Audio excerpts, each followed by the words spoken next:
Good morning, everyone. Today, I wanted to speak about a topic that I feel really strongly about. I think we all understand stress is inevitable in life, but I think there's the word stress we almost have identified with that we can't live life without stress. And it's almost like we expect it, so we invite more of it into our lives. I know this sounds a little strange, but give me a second to explain. So, some of you know that I like to draw. I'm a budding amateur, want to be artist. And so I was doing some doodling, and doodling is a great way to decompress, which I'll talk about here in a minute. But I'm going to share this doodle with you guys. So here we go. So this one is just a cross hatching, and it's interesting. But this one is I was drawing all these little leaves, if you guys can see that. What do you notice about this particular drawing? And what you'll notice is the space, right? So, how that happened was I just got so involved with darkening the area that I forgot to draw the circles. And I thought, well, that's interesting. So, why don't I continue this? And so I started really thinking about space. And space not only on a drawing, but space in our lives, space in our mind, space in all things. And it's interesting that over the last several weeks, I've been listening to different books and things, and many of them also talk about space. So maybe I just noticed the space because I've been listening to the space. Who knows? But anyway, what I wanted to speak to you about is creating space and really understanding the value and what it means to create space. And I don't mean just setting aside time to have downtime, because I feel like we always think we have to do something even in the downtime. We think we have to, be cooking dinner, that's our downtime, or watching a movie or reading, always doing. This is a different type of creating space. It's allowing, it's being present. I'm trying to think the best way to describe this. When I really started focusing on being present, for example, I think I had mentioned previously I'd ordered some bracelets, and they've been very powerful. There's a few statements that I've been using the last month or so, and I really feel it's made a shift in my life. My internal being has changed, which has allowed my external being to change. And it wasn't a doing, it was an allowing, and allowing of space. And what's happened in my mental head, my internal being, was the mental chatter that could be prevalent on many days if I worry about patients, my family, my dog, a variety of things. We all get sucked into worrying about some future event, thinking I have to control it. And plus me, doctors are very type A personalities, and I always thinking, I have to control something. I have to be able to solve the issue. I have to do this. And there's lots of reasons for why people create these things in their head. Or maybe I was thinking or reminiscing more about the past. That I feel that's improved. Like I used to deal and identify a lot with past events. Like that is done. That's only energized if I think about it. Otherwise, the past is over. If I don't energize it by putting emotion behind my past events, it's not creating stress within me. So that is one. When you don't energize something, when you don't pay attention to it in your mental mind, it's not energized and it doesn't get stronger. Kind of like a craving, right? So if you think about you have to fight the craving, like I can't do it. But if you turn into it, allow it, it will subside. But anyway, I want to get back to space. So the four things that I say to myself is breathe. This one says breathe. The next one says be present now. And the next after this says this too shall pass. And it's not just a say of a negative, what I would perceive as a negative life circumstance, this too shall pass, but reminder that also good things. So this our lives are full of things, right? Of moments, of stresses, of whatever we want to qualify them as, but they come and they go. That is literally the ebb and flow of life. We can all know that. Some people are so afraid of letting, or, they have something that they feel is good, that they feel so strongly attached to it, that when it does recede or is taken away or dissolves, it's almost such a great sense of loss. There's so much suffering involved, right? And so, anyway, getting back to the space piece of this, what I have found is that by being more present and breathing, coming back into the body, feeling internally like this mindfulness approach, it has created space in my mind, which has allowed space to be created in all aspects. So it's kind of like walking into a crowded room, right? If you ever seen those TV shows with the hoarders and they have all this stuff everywhere, you almost feel intense and cramped and stressed just watching it on television. Now imagine living in that. But I would dare to say most of us live like that every day.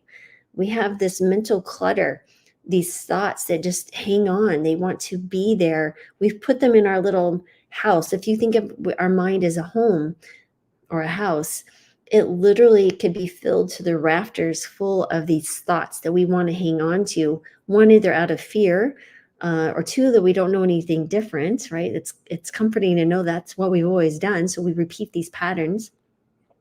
But if we step out of that and give ourselves a moment to become present, it's really hard. You won't have that mental chatter, and the room is clear for a moment when you step into the present moment, when you look like walk in nature. That's why I love the mindful movement piece, right? The walking, when you notice something without labeling it. Eckhart Tolle talks a lot about that, but it's really just not having a comment or a judgment about anything. It could be a flower, it could be nature, it could be any item, anything. It literally could be anything. It doesn't really matter. But the more you do that, you notice this space. You notice this space in the drawing that I mentioned, right? The space really made me start thinking about it. And space, when you're listening to someone, if you're listening to someone speak, you're uh, thinking about the space between the words, between their sentences, between their phrases. And so the reason I really wanted to point this out is that there are ways to do this in your life, so that I think are really powerful. So you can actually utilize to create mental space. And I mean the true essence of space, in the sense of you can breathe, right? So it's almost like, if you wear a tight vest or something, it's hard to breathe, right? It's constricting. But if you give it space, if you get a larger size, you have room to breathe, right? So that's where I want you to think about allowing your mind to breathe, to be, and allowing. I think what you will notice is that as your internal life changes, your internal presence changes, that your external circumstances, the ripples on the top of your ocean, will improve. Not in the sense of maybe they'll go away, but your perspective, your relationship with them will dramatically improve. Therefore, not creating the stress that we expect in everyday world, right? The suffering. I think the word stress almost is like a little bit of suffering, right? It's like this daily suffering that we engage in. And this really is a choice, and it's a matter of perception. If you pull back and just understand what we conceive as stress, the email, the phone call, the person who just cut you off in traffic, if we look at that as just, this is where we are in this moment, there's no reason to get upset. There's no reason to become frustrated or complain about it, because what does that do? It intensifies the moment, makes you more stressed, right? But if you take a moment to step back and breathe and just accept the reality of what this is, and then go, okay, so this is my life circumstance at this moment. Someone just cut me off, or I just got a difficult email that I need to respond to. If you pull back and allow that moment to just sit without putting judgment on it, without trying to respond, or if you have emotions, just acknowledging them and letting them sit for a moment, letting them pass, I think you'll find clarity, you'll find much more peace, and you'll find that you respond in a much more positive way that will have ripple effects further down. And so let me share with you what I think could be quite practical in your approach. Because remember, when you create this space, it's like I said, it's going to enhance clarity and decision making. You're going to have emotional regulation. You're going to have increased creativity, improved focus and productivity. So many people feel so stressed that they can't focus. They're like, I have ADHD. I need drugs to do this. But I would argue, I think we need a stress detox. We need an antidote to stress, which is space. It's mental space. So a few things that you could do. Number one, you could do scheduled downtime. And what I mean by downtime is that you engage in activities that allow you to be away from prompts or cues that trigger those emotions or these habits. Putting away the phone, putting it on airplane mode when you're walking in nature, for example, or drawing, playing music, singing, whatever that is that allow you to kind of connect to that inner creativity is going to be fantastic. You could do meditation if you want. um, yeah, anything there that works. I think the next thing is digital detox is so important, and it doesn't have to be a long-term digital detox. I mean, you are listening to me on some digital platform, but creating time, especially let's say in the morning, that you do not engage with your phone or your computer. You don't do the first thing is check your email, or if you wake up in the middle of the night, just make it your guardrail that you allow yourself time to wake up and stretch and walk around and just be present in your morning and think about all the things that you're thankful for and grateful for. This is going to set a different tone versus first thing you wake up and you're scrolling, you see an email from someone who was up all night stressed out, and now they're sharing the stress with you. So think about ways to daily digital detox. And like I said, it doesn't have to be long term. That would be great. But so many of us live in this world, it might be harder to do or impractical. But I think that might be a great option. One is really practicing the mindfulness. And this can be daily, it could be in everyday routines. What I have done that's really, I mean, I can't even tell you the impact these mindful walking every morning has done for me. Now I understand I'm very blessed that I can live in a place that I can do that every morning. But even if it's just sitting and being mindful in, in your home or where you are, wherever you are in that time, listening to some calming music without words, nothing that's going to trigger some mental thoughts. And just when you see that you have a thought or emotion arise, what I found is just saying this: breathe, connecting to the breath, feeling it coming in and out of your body, feeling your body, remind myself to be present now, and then just start looking at things without labeling. And that is my mindful practice. You can do many others. Like I said, there could be meditation, you could do mindful eating, all sorts of things. But I'm trying to do this regularly throughout the day. And what I'm finding is that it's just naturally occurring more. And the amount of peace and the amount of what I would say connection to a more powerful and clear thinking when I do think is amazing. Like I just don't even know how to describe it. But I want you to consider trying this. I know I'm not high on anything, I promise, guys. But it is a lovely, lovely thing, and I want you to share in this. Another thing you could do if there's something that's really hindering your ability to be mindful is journaling. And there is this narrative psychology. It's very interesting, and you could do. There's a book called. It's by James Pennebaker. It's his book speaking about this narrative psychology, and it's basically how to deal with it by writing it down. You could do it over 4 days. You could do one day once a week or 4 consecutive days, and just writing about how you feel about an emotion or an event, the feelings you had then, the facts of the event, how you're feeling now, anything else that bubbles up, and just write it for yourself, 15 to 30 minutes. And that can be quite amazing because now you're pulling this thing that you feel is alive, right? These emotions that keep coming back, and you're like, oh, this happened to me, or whatever, and I just need to keep it alive. I think what happens is that you put it on paper, And what that does is it moves it from the past to the present, and you realize that it's happened and you create a different relationship with it.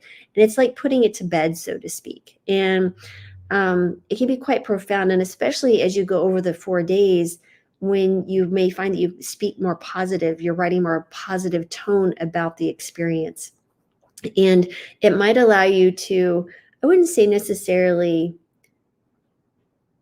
forget, but put it to rest and put it on the shelf where it is. It's a memory that you can recall if you need to think about a lesson learned or whatever, but I wouldn't put it down in front of me and give all my attention every single day to something, this event, this memory, this trauma that has occurred in the past. And we all have our traumas, be many or dramatic traumas.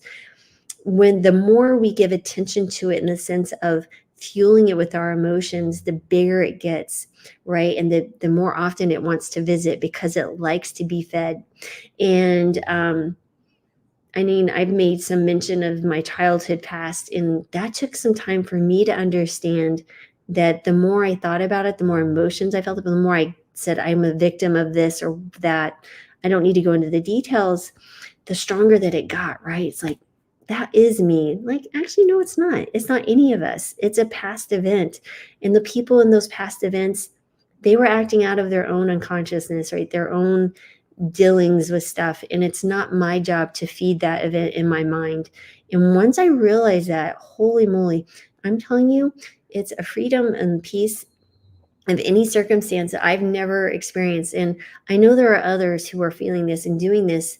And but until you can feel it in your own reality, it's quite remarkable. Um, yeah. Anyway, I think some other things that might be very helpful or prioritizing and delegating those tasks that maybe you don't, maybe you're feeling overwhelmed with. So many of us are like, well, if they're not going to do it right, I'll do it myself. This includes ladies, so many of my ladies that are part of this, all the household chores. You know, your children can help, your spouses can help, your partners can help in taking care of them, doing all those things. Had been a mom that went through medical school with 3 little kids, was active duty in the military, and has worked raising my children. I understand this. And there is no perfection. Guess what? The laundry doesn't have to be perfect. It doesn't have to be folded perfect. I used to think there's only one way to fold the towels because that's what my mother told me. um, no, there's not. There's actually just fold the towels and that's good enough. They're going to be used again anyway. It's okay. So kind of goes back to the wisdom of pick your battles. I could do a whole thing on raising children. But anyway, so prioritize and delegate, right? What are the things that need your attention right now in this moment? Not something that can, I'm not saying procrastinate, but, or wait till things just have to be done. But in this moment, just starting now, what is something that needs your attention? Can you delegate that, or do you need to give it attention? Or can it be put on a list of less important things and move on to the next? Lots of different ways to do that. Again, I think I mentioned the next thing is creative outlets. For me, it's drawing. I'm taking a drawing class. I like the structured format. And literally, you can be doodling like anything. This is another doodle I did the next day. It's a tree. You could, then I started playing and looking at things. I really started seeing things differently. This was inspired by the plant behind me. And I started thinking about playing with space. I wanted to appreciate the space between things. So this is where my brain went. So just allowing yourself to be creative. It could be writing stories. It could be singing. It could be musical. It could be dance. So many ways to be therapeutic in these channels. Next is physical activity, mindful physical activity. It could be walking, running, lifting weights, yoga. Again, anything that you enjoy, bike riding. Those things moving your body will fuel good feelings, those great feeling hormones. So just some think there. Nature time, of course, being in nature. Mindful breathing. There's some great techniques to do this to help decompress and help with stress is box breathing. So you breathe in over 4, exhale over 4, inhale over 4, or hold for 4, sorry, hold for 4, exhale over 4, hold for 4. And that's the box breathing used by Navy SEALs. You could do the up and down fingers. You could go. Great technique for kiddos. You could do 4-7-8 breathing. Breathe in over 4, hold your breath for 7, breathe out over 8. There's some great science showing how that really connects with your parasympathetic nervous system and really can help with stress. And then finally, I think there's setting boundaries, right? So don't always feel that you have to say yes. It doesn't mean you have to say no in a mean way, but just know that you need to set boundaries to keep space in your life. And if you can't fulfill something, that's okay. The world will not end. If you think about this huge world we live in this vast space, is you not doing something this one time or saying no going to literally crush the world, come crushing down? Is the sky going to fall? It's going to be okay. Just step back, give yourself some space, and make a decision that's mindful of everything else that you have going on in your life. Yeah, so I have been wanting to talk about the spacing for several days. I know you guys like plant-based stuff as well, and I'm happy to talk about that. But honestly, food is one thing. Plant-based diet will fuel your body beautifully. But if you can take care of your mind and what's going on in between your ears, your entire life will shift way beyond what a plant-based diet can. And I say that wholeheartedly. Yeah, there's so many people hurting and they don't have to. And I know some people might get angry at that message, but just coming from the human race myself and having been a hurting human, I feel I'm qualified to say that because, yeah, it's my journey, my experience, and I know others have experienced this as well. So anyway, thank you again, everyone, for spending your moment with me. And I want to give you peace, love, and joy your way, as always, my present to you in this moment. So thank you for listening. And I'd love to hear how this might help you or how you've learned things to help de-stress and keep stress at bay. Not even using the word. Yeah. All right. Thanks, everyone, for listening. Really appreciate you as always.